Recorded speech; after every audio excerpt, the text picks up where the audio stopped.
5 prinsip untuk bisnis dan karir kita dikutip dari penjelasan seorang pendekar samurai bernama Miyamoto Musashi. Ada seorang pendekar samurai di Jepang yang hidup pada sekitar tahun 1600-an. Dia sangat terkenal dan kononnya dalam 60 kali pertarungan dia tidak pernah kalah. Pendekar ini bernama Miyamoto Musashi. Apa kelebihannya Miyamoto Musashi selain daripada keterampilan pedang yang sangat luar biasa? Musashi ini juga seorang yang sangat bijaksana karena dia menguasai seni menulis juga. Jadi dia punya kebijaksanaan yang dia tuangkan dalam sebuah buku yang sangat terkenal berjudul Five Rings. Di dalam buku ini, Musashi menjelaskan 5 prinsip dalam kehidupan.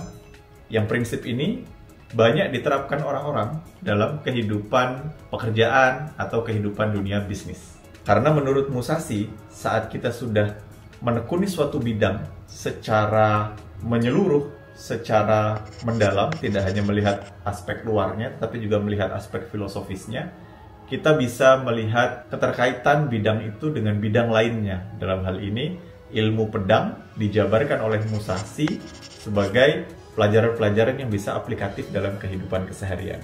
Apa 5 prinsip itu?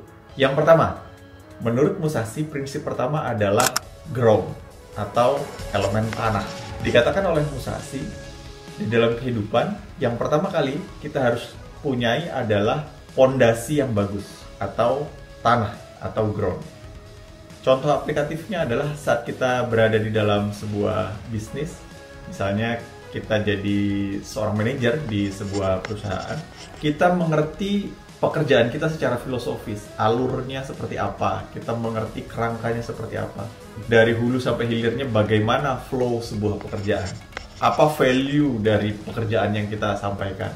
Hal-hal yang filosofis semacam itu membuat kita punya pondasi yang kokoh, kita punya pemahaman yang kokoh, yang mendasar tentang sebuah pekerjaan yang kita lakukan.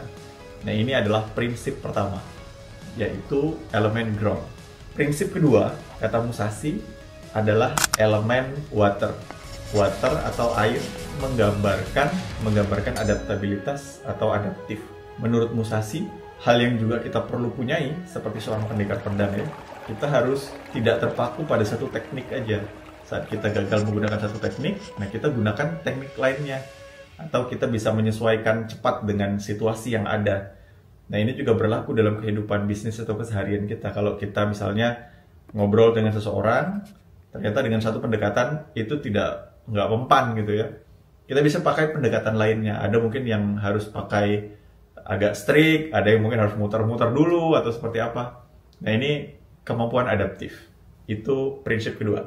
Prinsip ketiga, kata Musashi, adalah fire. Prinsip fire atau api ini dia mewakili intensitas, mewakili aksi. Seperti sebuah seni pedang, saat kita sudah menguasai teknik, tapi tidak hanya berhenti di teknik doang, kita harus melakukan aksi. Jurusnya bisa aplikatif. Di dalam kehidupan pekerjaan juga seperti itu. Jadi tidak hanya terbatas pada wacana atau teori filosofis semata, tapi kita harus bisa mengambil action, kata Musashi. Kemudian prinsip berikutnya yaitu angin, wind. Prinsip ini menggambarkan adalah bagaimana kita bisa melihat sekeliling, melihat lingkungan kita. Digambarkan di mana Musashi itu kalau bertarung, dia bisa memanfaatkan misalnya sinar matahari, dia membelakangi matahari, supaya nanti kalau lawannya nyerang dia, pas dia menghindar, itu lawannya kena paparan sinar matahari dan matanya silau. Hal-hal semacam itu. Jadi peka terhadap lingkungan dan memanfaatkan lingkungan sekitar. Kemudian prinsip terakhir itu adalah void atau kekosongan. Nah, saat seseorang sudah punya 4 prinsip tadi, dia udah kokoh di dalam 4 prinsip tadi, dia akan masuk kepada kekosongan atau intuitif, kata Musashi. Saat seseorang udah lepas dari konsep-konsep, udah nggak ada polanya, tapi dia melakukan segala sesuatu secara instingtif karena dia udah tahu sendiri gitu, udah bisa membaca situasi dan bisa bergerak cepat tanpa perlu dikonsep. Prinsip terakhir yang seseorang kalau udah betul-betul mendalam, dia sampai kepada titik ini. Misalnya juga di dalam kita berbisnis, di dalam pekerjaan, kadang-kadang kita juga harus menggunakan insting. Sudah sekian banyak analisa, kemudian pengen memutuskan antara 1 dan 2 dengan data dan fakta yang sama-sama bagus gitu. Nah, kita harus percaya insting kita. Nah, ini kalau udah mendalam pada 4 elemen lainnya biasanya punya insting nih, kayaknya kesini gitu. Biasanya seseorang akan cenderung kepada salah satu elemen. Misalnya ada orang yang punya kecenderungan filosofis, jadi dia cenderung pada elemen ground, pada elemen tanah. Dia menguasai banget sesuatu pekerjaan secara filosofis, hitung-hitungannya jago, dia pandai mengkalkulasi segalanya secara filosofis, tapi nggak aksi-aksi gitu. Nah ini kelamaan mikir terus nih, nggak aksi-aksi. Maka dia harus belajar elemen lainnya, dia harus memperbanyak fire, supaya ada punya spirit, ada punya intensitas, dia bisa lebih ke aksi. Atau sebaliknya, misalnya seseorang yang kebanyakan nih aksi doang, tanpa punya landasan filosofis, dia tuh suka nabrak-nabrak gitu. Misalnya seseorang pengen menyelesaikan suatu masalah, jumping to conclusion. Kalau begitu, supaya semua orang disiplin, maka kita harus berikan hukuman untuk orang-orang yang nggak disiplin, misalnya begitu ya. Tanpa mengetahui the real filosofi, pokok permasalahannya apa. Misalnya, ternyata root cause sebenarnya adalah bukan karena orang nggak patuh, tapi peraturan yang nggak disosialisasikan dengan benar. Oh ternyata bukan masalah kepatuhan, tapi masalah sosialisasi yang nggak sampai kepada orang. Misalnya begitu ya.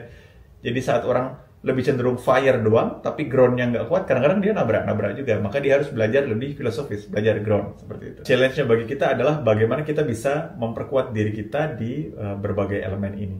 Tetap seseorang itu akan lebih cenderung kepada salah satu elemen, tetapi yang lain itu dia bisa jadikan sebagai elemen komplementer, yang pada akhirnya dia akan mencapai keterampilan intuitif. Dia bisa membaca sesuatu secara instinktif.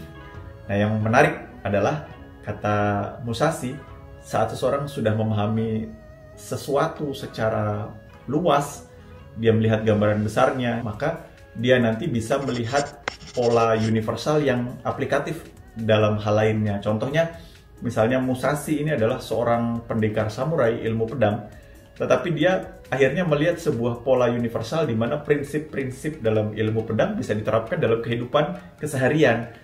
Nah, Musashi itu selain sebagai seorang ahli pedang, dia juga sebagai seorang carpenter atau tukang kayu. Jadi dia bisa melihat bagaimana keterampilan swordsmanship di dalam warfare, di dalam peperangan, ternyata juga mirip dengan keterampilan seorang carpenter, seorang tukang kayu saat mereka sedang membangun kastil misalnya.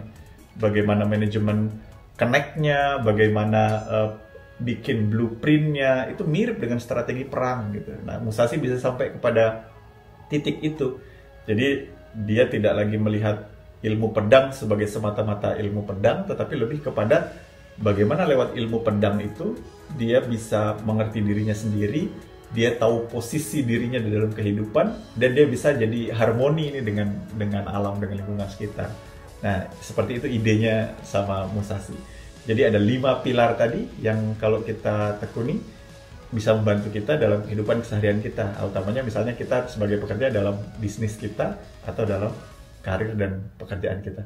Terima kasih sudah memantau sampai akhir. Sampai jumpa di edisi berikutnya. Wassalamualaikum warahmatullahi wabarakatuh.